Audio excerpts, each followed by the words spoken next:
Hey, good morning Internet, bienvenue sur ma chaîne Level Up et Ascension Sociale. Pour celles et ceux qui ne me connaissent pas, je suis Casey, franco-américaine, j'habitais à New York et je viens de m'installer à Paris avec mon époux. Je suis également ingénieure de formation et coach certifié en love et relations. Je décide d'aborder ces problématiques sous le prisme d'ascension sociale afin de pouvoir vous accompagner lors justement de ce périlleux chemin qui est l'ascension sociale vers les plus hautes sphères. Alors, ma chaîne est assez récente et assez nouvelle, donc je vous invite à bien vouloir vous abonner et à liker cette vidéo afin de pouvoir me donner de la force pour continuer pour la suite. Aujourd'hui, nous allons parler d'un hot topic, c'est-à-dire d'un sujet chaud qui concerne la notion de voleur d'étoiles. Bon, j'ai conscience que tout le monde ici sur YouTube aborde un petit peu ce sujet de manière différente, mais ici vraiment nous allons parler au-delà des storytelling ou au-delà juste de parler pour parler, nous allons vraiment évoquer des éléments pratiques à mettre en place afin de vous protéger des vautours, afin de vous protéger des voleurs d'énergie pour votre bien. S'il y a une chose que vous devez retenir sur cette vidéo, c'est que votre langue a du pouvoir. Votre langue est puissante et donc vous devez maîtriser cette langue. Vous devez maîtriser votre langue, votre bouche. D'accord? Pour les personnes croyantes, il y a un verset biblique qui dit que le pouvoir de la vie et de la mort se trouve au niveau de votre langue. D'accord? Et pour les personnes un peu moins croyantes, qui sont beaucoup plus, comment dirais-je, cartésiennes, pensez au droit Miranda. Lorsque, par exemple, vous vous faites incarcérer, ou vous êtes en garde à vue, on vous dit toujours que vous avez le droit de garder le silence. Si vous renoncez à ce droit, tout ce que vous direz pourra être utilisé contre vous devant une cour de justice. Qu'est-ce que ça signifie? Cela signifie que par le fait de parler, vous communiquez des éléments qui sont capitaux sur vous. Lorsque vous parlez, vous communiquez votre état d'âme, votre état psychologique, votre santé mentale, éventuellement votre pouvoir économique, d'accord?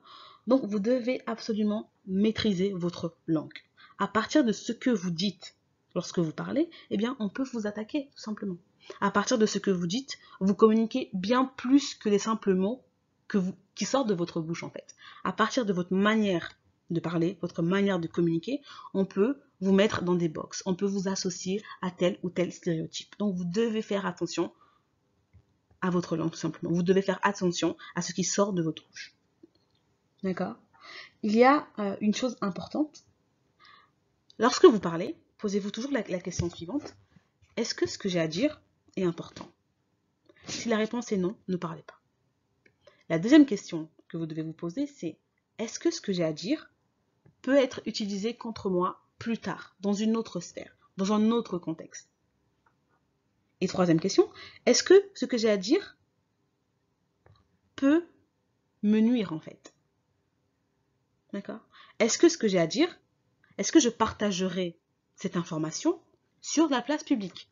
Si la réponse à ces questions est non, ne partagez pas cette information. Ne communiquez pas ces éléments-là que vous avez envie de communiquer. À ce sujet, la première loi de Robert Greene est d'ailleurs de toujours paraître plus bête que ce que l'on est vraiment. Cela veut dire que tout le monde n'a pas à savoir ce qui se passe dans votre vie. Tout le monde n'a pas à savoir dans quelle situation financière, psychologique, intellectuelle vous êtes. Essayez toujours de donner le moins de détails possible sur votre vie parce que vous pouvez contrôler votre vie, mais vous n'avez pas le contrôle sur la vie des autres. Vous n'avez pas le contrôle sur leurs pensées. Vous n'avez pas le contrôle sur leur état d'âme. Donc vraiment, faites attention à cela. Les domaines que vous devez garder secrets pour vous sont d'abord le domaine amoureux, le domaine sentimental. Vous n'avez pas à dire je suis sortie avec un tel est mon ex, un tel m'a fait ça, un tel m'a fait ça, un tel m'a trompé. On n'a pas besoin de le savoir en fait. D'accord? La deuxième chose, c'est que vous devez garder le silence sur votre vie économique et financière. Personne n'a besoin de savoir combien vous touchez, à part l'État. L'État a besoin de savoir parce qu'il prélève des impôts dessus. Mais vos amis, votre mère, votre père n'a pas besoin. Ils n'ont pas besoin d'avoir des détails sur ce que vous gagnez, par exemple. Ensuite, vous devez également garder le silence sur votre état mental, d'accord? Et votre état, comment dirais-je, émotionnel. Vous n'avez pas à dire aux gens, oui, mais moi, je suis instable émotionnellement parlant. Oui, mais moi, je fais trop confiance aux gens. Oui, mais moi... Non, en fait. Parce que les personnes vont utiliser ça contre vous par la suite et nous allons le voir, d'accord? Vous pensez peut-être que vous faites bien, que vous aimez être proche des gens, mais vous n'avez pas à être proche de tout le monde, d'accord?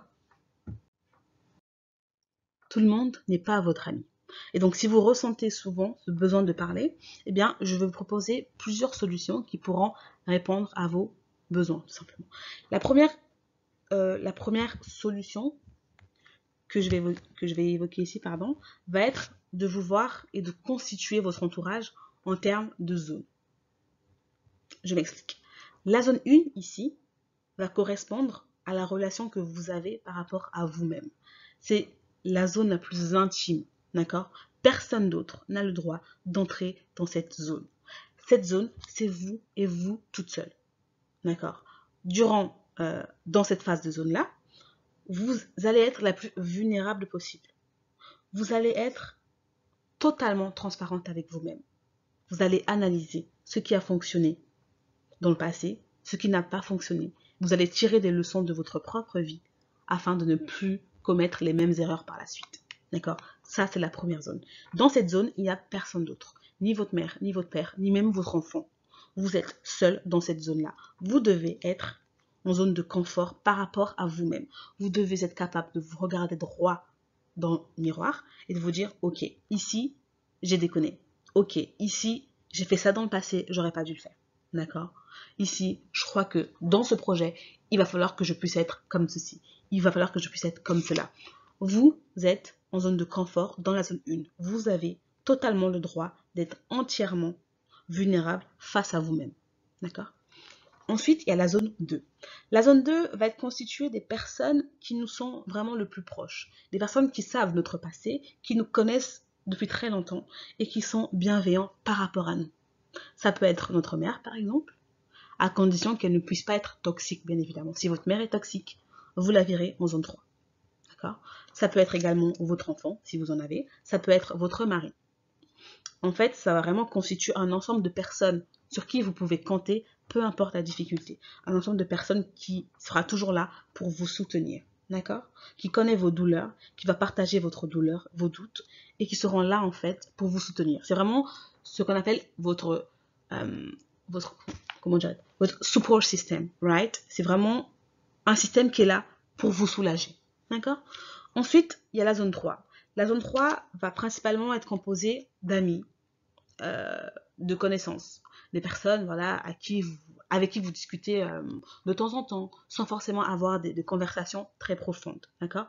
Ça peut être une connaissance, une amie d'enfance que vous avez eue, mais voilà, vous ne vous sentez pas encore 100% à l'aise pour pouvoir partager avec cette personne vos secrets les plus profonds. D'accord?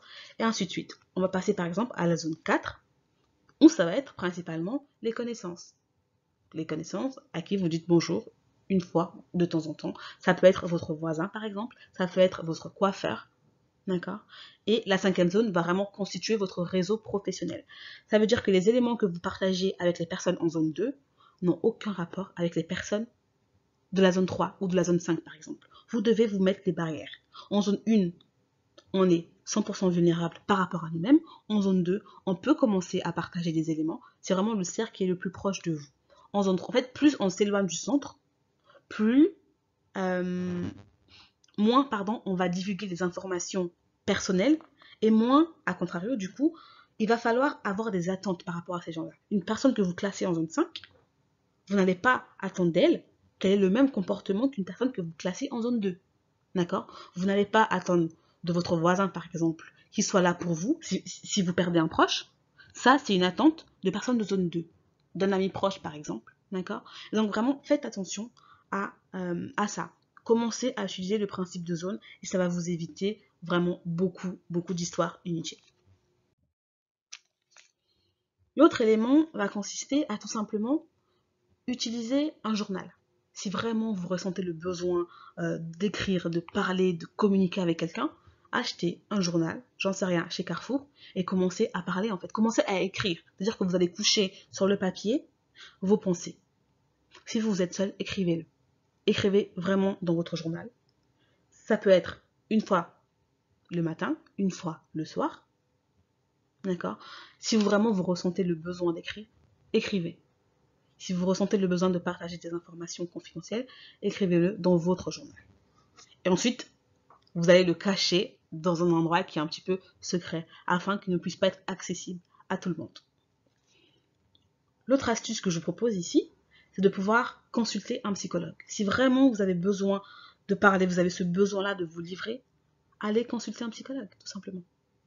Le psychologue, c'est un professionnel. Ça veut dire qu'il a été formé pour ça. Il est là pour vous écouter. Et le psychologue, surtout, a une position neutre par rapport à vous. Votre psychologue, en général, n'est pas votre ami, n'est pas votre père, n'est pas votre mère. Et donc, votre psychologue va aborder vos problèmes avec une approche beaucoup plus neutre. N'hésitez pas à aller consulter des professionnels si vous en ressentez le besoin, si votre santé mentale vous inquiète un petit peu, n'hésitez pas à aller consulter des professionnels. Maintenant, pour parler pour les plus croyantes, si vraiment on vous a volé votre étoile, j'ai envie de dire, vous devez analyser le pourquoi du comment. Et en général, lorsque vous regardez attentivement ce qui s'est passé dans le passé, c'est que vous en avez à un moment donné trop dit. Vous avez oversharing, comme on dit. Vous avez trop partagé d'informations. Et donc les personnes ont utilisé ça contre vous. Vous devez être protégé spirituellement. D'accord?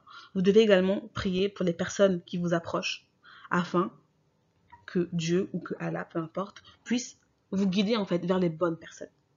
Et si on vous a volé votre étoile, allez consulter un pasteur. Allez consulter un imam.